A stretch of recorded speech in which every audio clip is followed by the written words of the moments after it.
Forward, mga minamahal, si Bongo nakikiisa daw sa mayorya sa liderato ni Sherwin Gatchalian. Plastic, no? 'Di ba? We, 'di ba? Wala daw siyang absent. Sunod-sunuran naman 'to kay Kawatano. Putragisan ka. Ngayon, tingnan natin itong si Bongo, itong kaplastikan ni Bongo. Makikiisa daw siya, mga minamahal, sa bagong mayorya na liderato ni Sherwin Gatchalian. Makikiisa sa Pangulo, yun ba yun? Comment lang na nag-elect na po ng bagong Senate President, sir. Majority rules, yan naman po. This is a collegial body. Tapos na po. So, let's move on with the new leadership, with the new majority. This is democracy. Gano'n naman talaga. So, ako naman, kilala niyo po ako. Gusto ko lang po magtrabaho. In fact, Gustong magtrabaho pero sunod-sunuran kay Cayetano. Nung umabsent ka din. So anong gusto mong magtrabaho? Yun ba yung gustong magtrabaho? Sige nga, yun ba yung gustong magtrabaho? Nung absent ka rin? Hindi yun gustong pagtrabaho. Kumbaga, isa ka lang talagang dakilang alalay. So, super alalay, dakilang alalay, kinikilalang alalay. Sir, your comment lang na nag-elect. tapos na po. So, let's move on with the new leadership, with the new majority. This is democracy. Gano'n naman talaga. So, ako naman, kilala niyo po ako. Gusto ko lang po magtrabaho. In fact, during my first term as senator, wala po akong absent sa Senado. Wala daw siyang absent. Tangay na mo, ang dami mo. Si Padilla yung walang absent. Yun lang yung nagawa ni Robin Padilla, yung walang absent. Pero ngayon, dahil nga sunod-sunuran kay Cayetano, yun, may absent na. Pero ikaw, Bongo, nung walang absent, meron kang mga absent.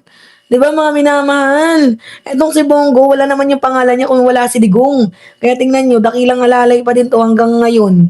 Di ba, sunod-sunuran. Walang sariling desisyon.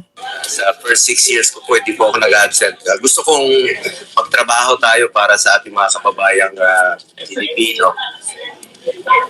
Alam niyo naman na ang bisyo ko talaga ay magserbisyo sa ating mga kababayang Pilipino. At ayoko. Hindi issue ang magserbisyo. Ikaw lang ginagawa mong issue ang magserbisyo. 'Di ba? Ginagawa mo, 'di ba, Marco Polo, ginagawa mong issue ang magserbisyo. In fact, 'yun naman talagang gawain mo as a senator, ang magtrabaho. Yes, of course. 'Di ba? Na magano ka, magtrabaho ka. Dahil 'yun naman yung gampanin, gawain, tungkulin mo. 'Di ba, mga minamahal, putagisan ka. Ang issue ko ay magserbisyo. Ang issue mo, ang bisyo mo, ang maging alalay. 'Di ba? Don't trust Bongo, he's Digong's BFF, almost Kitty's father, close to Hanlet. Kaya nga magulo sila ngayon eh. Tingnan nyo si Bongo. Hindi makapunta sa The Hague, the Netherlands. Bakit? Ba't hindi makapunta sa The Hague, the Netherlands? Kasi ano? Mga minamahal, kasi ano? Mahidwaan sila ni Sara Duterte. Si Bongo, may pangarap din yan. Gustong maging presidente. Hindi nga lang sinuportahan ng mga Duterte. 'Di ba? Kaya may hit yan kay Sara. Pustahan tayo pagdating ng eleksyon. Lalabas ang tunay na kulay ni Bongo. Gamit na gamit yung mga Duterte eh. May masayang na oras. Nakabalik na tayo. Sana maging normal na po ang takbo rito sa Senado. Dito naman po kami sa minority noon. Dito pa rin po kami. Ako po'y patuloy na magtatrabaho, magsaservisyo po sa ating mga kababayan. Abay, dapat lang. 'Di ba? Glorified servant. Sabi ni Eric De La Cruz, abay, dapat lang na magtrabaho ka. By the way, Eric, thank you Thank you always for your unwavering support. 'Di ba? Dapat lang naman talaga magtrabaho ka. Kasi yun yung purpose mo, kaya ka nga inelect. 'Di ba? Tagisan ka. Pero pag sinabi ni Cayetano na umabsent ka, absent din kayo. Kasi yan yung nakikita namin, umabsent kayo eh. 'Di ba? Hindi kayo sumusunod sa rules. Kumbaga meron kayo sa sariling mundo. Hindi dapat nga wala tayong minority majority dito. Dapat pantay-pantay yan lahat eh. 'Di ba? Mga minamahal eh, kaso wala eh. Diyos ko, dapat kaya nga pumunta na tayo dito sa parliamentary. 'Di ba? Parliament form of the government. Pilipino. Tingin niyo, sir, tapos na yung gulo. Fresh start na. Hopefully, sana tapos na yung gulo, makapagtrabaho na tayo, makapagserbisyo na tayo. Dahil bawat oras, bawat minuto na may gulo po sa politika, ang nasa sakripisyo po ang serbisyo sa ating mga kababayan. Marami pong madidelay na batas, mga bills na dapat ay natugunan na noon pa. At paano ba matutugunan? Absent nga kayo ng absent. Sige nga, paano matutugunan ng mga bills na dapat ipapasa kung kayo mismo ay mga parang feeling above the law? Kayo to yung mga taong absent ng absent, 'di ba? Kayo tong mga taong alis ng alis, nag-walk out. Tapos ngayon, sasabihin nyo dapat may mga bills na sanang na-propose, may mga bills na sanang napatupad. Paano may papatupad? Sige nga, paano may papatupad yung mga bills na yan? In fact, kayo mismo yung uma-absent, kayong gumagawa ng way para hindi maisakatuparan yung mga bills na dapat na ipasa.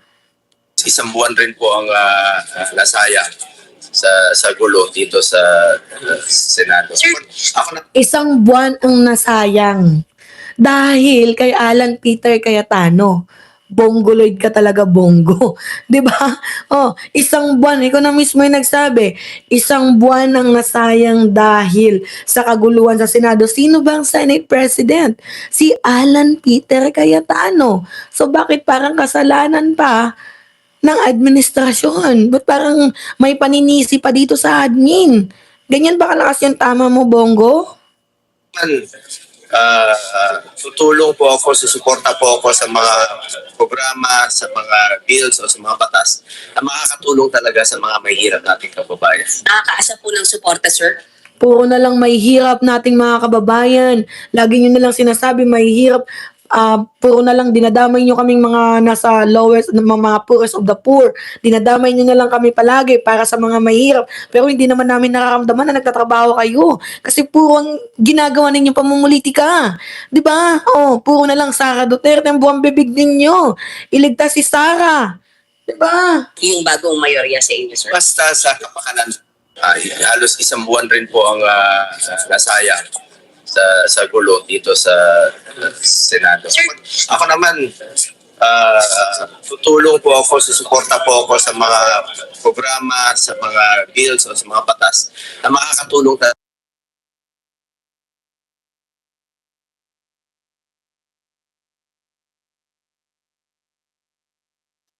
Nawala yung ano natin, tama ba mga minamahal? Hello. Nawala yung ano natin, no? Yung audio natin. Tama ba mga minamahal? Nawala. Hello. Okay ba yung audio natin? Nawala tayo, no? Nawala. So, continue. mga kababayan natin Pilipino. Interest ng bayan, interest ng bawat Pilipino po ang unahin natin. Pero sir, may pending ngayon sa Supreme Court. You're still questioning yung warrant. Dapat po mag-comment doon. Lahat naman kami, almost all of us, 9 senators led by Senator Ana Luisa. Tayo na natin kung ano yung magiging resulta. But that was yesterday. Iba naman po ngayon dahil meron na akong bagong majority. And hindi natin din pwedeng kalimutan yon kasi pagdating ng panahon, magagamit pa din yun. Kailangan magsalita doon yung Supreme Court. Kung valid or not valid, di ba mga minamahal, mahina ba yung boses ko? Kung valid or not valid, ito nga po nga quorum nung June 3, kailangan sumagot din dyan ang tawag dito, what do you call this? Kailangan sumagot din dyan ang Supreme Court, mga minamahal. So, kahit nga din itong si Tulfo mga minamahal, tinawag niyang nasa na ba? Si Tulfo nagsalita, tinawag niyang hero. Itong ginawa ni sino ba? Si Raffy Tulfo. Tinawag niyang hero, heroic moves. Itong ginawa ni Joel Villanueva. Diba, mga minamahal, at ni Cheese Escudero. Hinanap ko yung sinabi ni Tulfo na yun Merong sinabi si Raffy Tulfo. Nawawala. Pero as long as reunited na sila, nagtatrabaho, much better. 'Di ba mga minamahal? Okay, nahanap ko eh. Nasaan na ba? Uy, may pahayag din pala mga minamahal. Itong si Sara Duterte. 'Di ba? Oh,